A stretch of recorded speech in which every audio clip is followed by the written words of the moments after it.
Tutto viene studiato nei minimi dettagli, nulla lasciato al caso, anche l'enorme tricolore che verrà issato davanti al capo dello Stato Mattarella. Alla vigilia dell'arrivo del Presidente della Repubblica Vittorio Veneto domani è tempo di perfezionare la macchina organizzativa.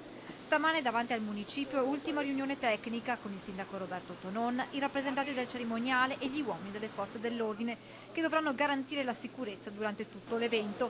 In quest'ottica si è intervenuti anche sui cestini per i rifiuti con l'installazione di contenitori antiterrorismo. Spero anche per la sicurezza per tutti quelli che lavorano dietro a queste cose che vada tutto bene. Speriamo tutto bene. Sia una bella giornata, che va bene tutto. L'arrivo di Mattarella è previsto alle 11 quando insieme al governatore Zaia entrerà in Piazzale della Vittoria dove inizierà la cerimonia per il 74° anniversario della liberazione nella città trevigiana.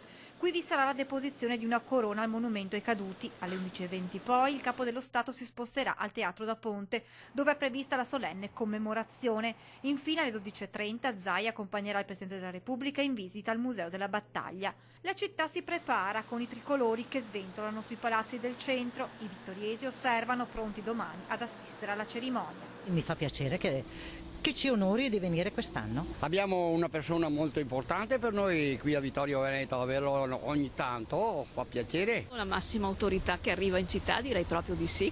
Verrà a sentire? Penso di sì.